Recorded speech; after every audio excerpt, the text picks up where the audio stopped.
കെട്ടിടാവശിഷ്ടങ്ങൾക്കിടയിൽ കുടുങ്ങിയ ആ സ്ത്രീ മരിച്ചു എന്നൊടുവിൽ ആശുപത്രി അധികൃതർ അറിയിക്കുകയാണ്. തലയോലപ്പറമ്പ് സ്വദേശിയാണ്. അതിൻ്റെ കൂടുതൽ വിവരങ്ങൾ വരാനിരിക്കുന്നതേ ഉള്ളൂ.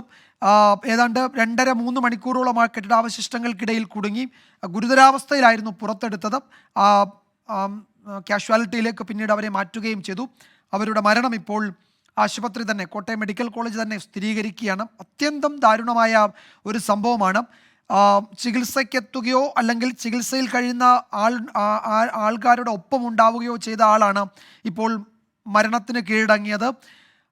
അത് ആ കെട്ടിടം തകർന്നു വീണതാണ്. അവിടെ ആരുമില്ല, അല്ലെങ്കിൽ അത് അടച്ചിടക്കുന്ന സ്ഥലമാണ്, അവിടേക്ക് ആരും പോകാറില്ല, അവിടെ നിന്നുള്ള ആളുകളെയൊക്കെ നേരത്തെ ഒഴിപ്പിച്ചു എന്നൊക്കെ ആരോഗ്യമന്ത്രി പറയുമ്പോഴാണ് ഒരാൾ ആ കെട്ടിടാവശിഷ്ടങ്ങൾക്കിടയിൽ കുടുങ്ങി 2.5 മണിക്കൂർ അതിൽ പെട്ട് ഇപ്പോൾ മരണത്തിന് കീഴടങ്ങി എന്ന അത്യന്തം ദാരുണമായ, അങ്ങേറ്റം ദുഃഖമുണ്ടാക്കുന്ന വിവരം കോട്ടയം മെഡിക്കൽ കോളേജിൽ നിന്ന് വരുന്നത്. സൂര്യശ്രീ, കേൾക്കാമെങ്കിൽ 2.5 മണിക്കൂർ ആ കെട്ടിടാവശിഷ്ടങ്ങൾക്കിടയിൽ കുടുങ്ങിയ ആ സ്ത്രീ മരിച്ചു എന്നിപ്പോൾ കാഷ്വാലിറ്റിയിൽ നിന്ന് ഔദ്യോഗികമായി തന്നെ അറിയിക്കുന്നുണ്ട്. വിവരങ്ങൾ എന്തൊക്കെയാണ് സൂര്യശ്രീ? വിജയകുമാർ, ദാരുണമായ വാർത്തയെന്ന് തന്നെ പറയാം. അപകടം നടന്ന ഏകദേശം 2.5 മണിക്കൂറിന് ശേഷമാണ് ഇത്തരത്തിലൊരു സ്ത്രീയുടെ ശരീരാവശിഷ്ടം ലഭിച്ചിരുന്നത്.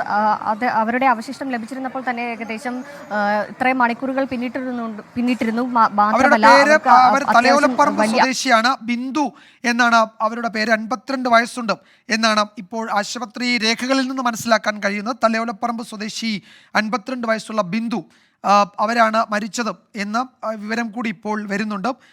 ഏതാണ്ട് 2.5-3 മണിക്കൂറാണ് ഈ കെട്ടിടാവശിഷ്ടങ്ങൾക്കിടയിൽ ഈ തലയോലപ്പറമ്പ് സ്വദേശിയായ ബിന്ദു കുടുങ്ങിക്കിടന്നത്. അവരതിൽ അകപ്പെട്ടു എന്ന് കണ്ടെത്താൻ തന്നെ വളരെ വൈകി. ആരുമില്ല എന്ന് നേരത്തെ മന്ത്രിമാരൊക്കെ പറഞ്ഞതുകൊണ്ട് അത്തരം ഒരു പരിശോധന അവിടെ നടന്നതുമില്ല. പരിക്കേറ്റ് 2 പേരെ നേരത്തെ തന്നെ അവിടെ നിന്ന് ആശുപത്രിയിലേക്ക് മാറ്റുകയും ചെയ്തു. അപ്പോഴും അതിനിടയിൽ ഒരാൾ കുടുങ്ങിക്കിടക്കുന്നുണ്ട് എന്ന വിവരം പുറത്തറിഞ്ഞിരുന്നില്ല.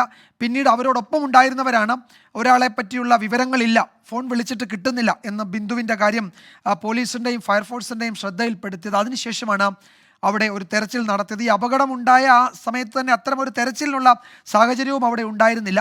ഈ പരാതി, ഒരാളെ കാണാനില്ല എന്ന പരാതി ലഭിച്ചിട്ടും പരിശോധനയ്ക്ക് വീണ്ടും വൈകി എന്നാണ് നാട്ടുകാർ, അവിടെ ഉണ്ടായിരുന്ന ആളുകളൊക്കെ പറയുന്നത്.